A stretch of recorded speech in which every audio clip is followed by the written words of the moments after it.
Up next, I have the pleasure to introduce another friend, Elvir. If you were here at Expo 2016, Elvir gave us a great story from his past that encouraged him to take a step to do something really proactive in his work community and personal community. And he's actually here to give us an update, which we love to do with Expo, is bring people back and tell you guys a little bit about what they've been doing for the past year. So I'd like to bring to the stage Elvir.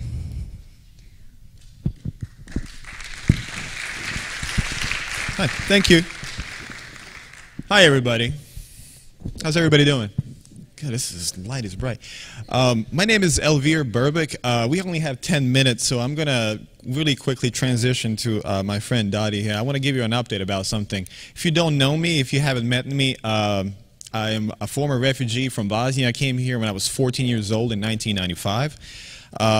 What you're hearing and seeing is a result of I guess 20 years of spending time in Roanoke, Virginia, and going to school here. I went to William Fleming High School.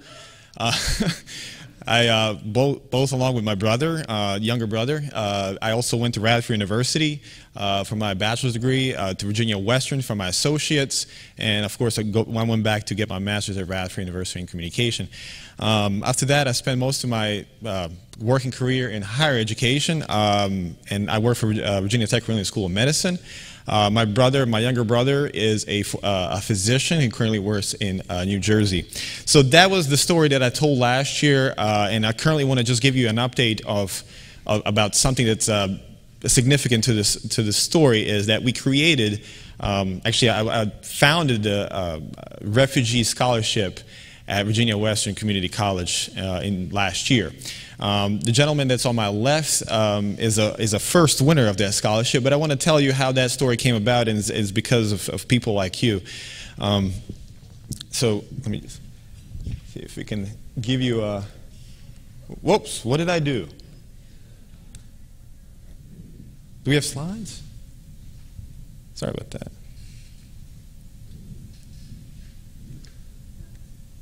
Ah, a little assistance? Do we have two slides? No? Okay. I'm sorry. We don't have slides. That's okay. Go for it. Here we go. In 2015, I met Ed Walker. Everybody knows that person quite well. Ed gave me this platform here to kind of pitch this story about having a scholarship for refugees. And in 2015, these things were not happening, these rhetoric that you may hear in the news, but I had an idea that will help certain people that go past the public school, specifically people that come in a certain age and want to continue their education, people in their 20s, 30s, yet they might not have financial stability to do so. So in 2015, I pitched this idea. It worked well. A lot of people said, this is great. In 2016, these steps were taken. I met people from Virginia Western. I had people, my own colleagues at the medical school, hear my story and assist me in creating this scholarship. So far, last year, June 20th, it was a World Refugee Day, is when I announced the scholarship. So far, it gotten to that point where we can award 2 scholarships to 2 individuals. So it's $1,000 per year per student. So next year, if I'm not mistaken, we can actually help 2 individuals. We got to that point, and it's really thanks to you, thanks to all the community members who really contributed to this scholarship, and it's really making a difference. As you know, and I don't know if you do know, there's 105 nations represented in this little city, and I would say about 30 or 40 of them are from refugee backgrounds. So I really appreciate what this platform has been done. So I'm going to bring it all together. My whole goal, when I introduced this in 2015, I said I want to bring that person who wins that scholarship to the stage with me so you can hear this fascinating story. I spent 3 years in a refugee camp in Croatia. Some people have been born in it and lived most of their lives in it. This is fairly true for a lot of people in Nepal, from Nepal, and what I want to do is right now is I cannot leave the stage without thanking a few folks. colleagues at Virginia Tech Korean School of Medicine, Virginia Western Community College for helping out with this, all donors and supporters, Commonwealth Catholic Charities and their staff, Roanoke Refugee Partnership and volunteers, CoLab and Expo. I cannot thank them enough for giving this platform to people like me and people like Dadhi as well, and most of you guys, and all those that try to make a difference. Truly make a difference in this world and trying to support their community the best way they can. Right now, I'm going to hand this over to Dadhi, Dadhi Dangal.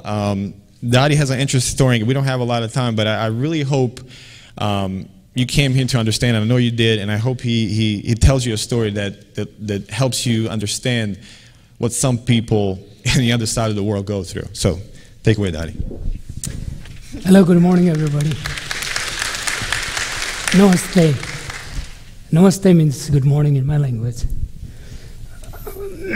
I was born in a small country in Southeast Asia called Bhutan. I'm sure many of you might have never heard about it. It lies in between India and China, India in the south and China, Tibet to the north. It is a small country where two different races of people live. I belong to the Nepalese background, and we have other people called Drukpas. So early 1990s, I was 7-year-old, and we had big political turmoil in our country. So me, along with my family, and hundreds and thousands of other Nepali-speaking Bhutanese were forcibly evicted at gunpoint from our country. So I became a refugee at the age of 7. And since then, I spent 18.5 years in refugee camp in eastern Nepal. So life was far more miserable in the refugee camp than what we, are living here today. And, when we think about, somebody talk about refugee, people who have not been through can only imagine what they have been through.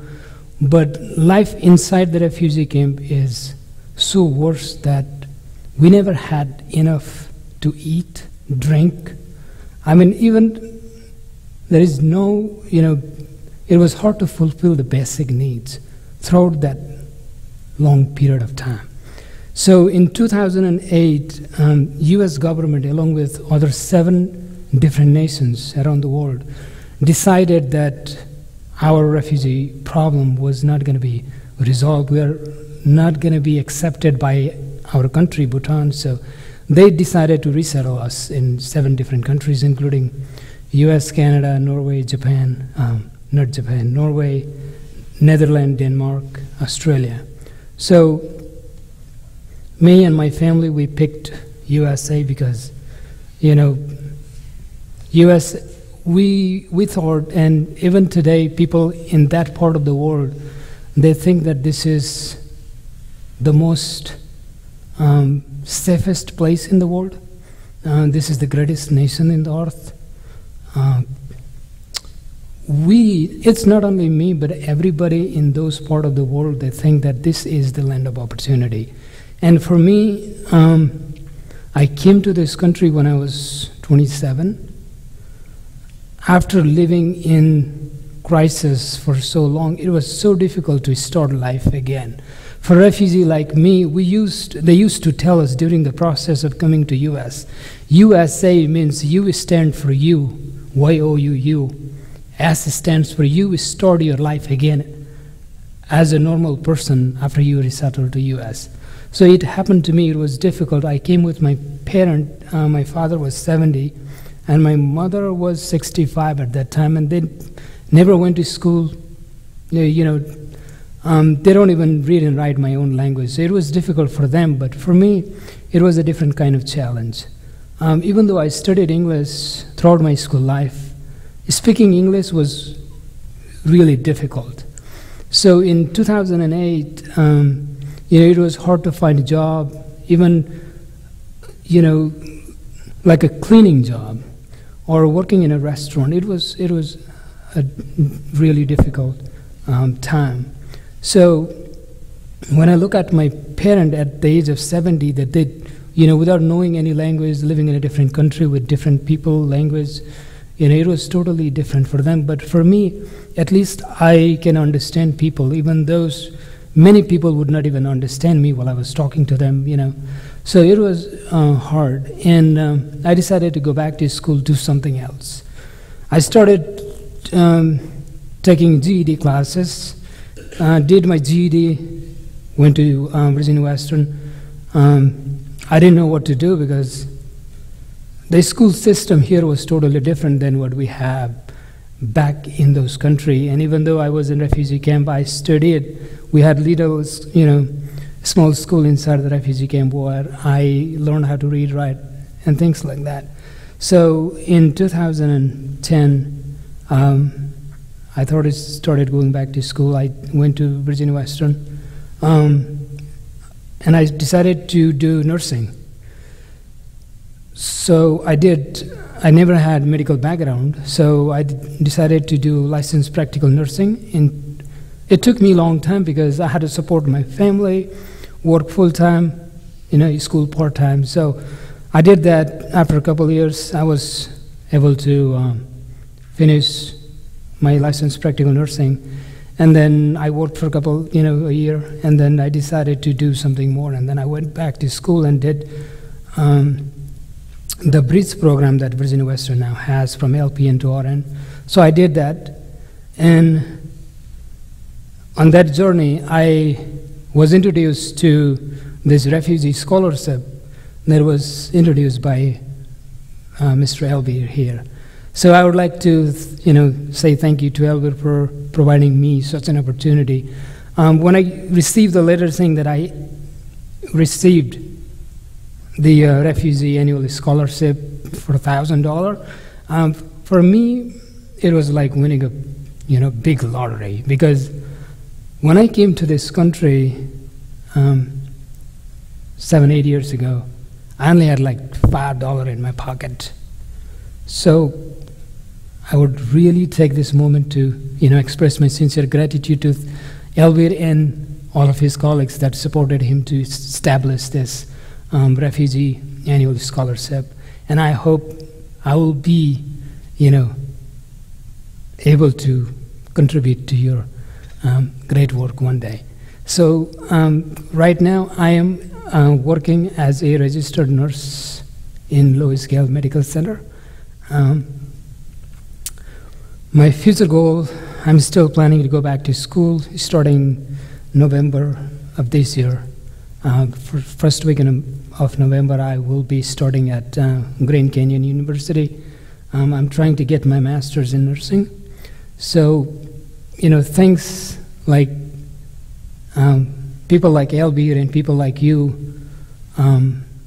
you have supported us in so many different ways, not only financially, but, in a new place, new culture, new life. It's been a great time, and this little city in Roanoke, I have lived somewhere else before this, but this place, people here are so nice, and I really appreciate you guys, supporting Elvir on creating and continuing this Refugee Annual Scholarship. And lastly, I just wanted to say thank you again, and thank you everybody.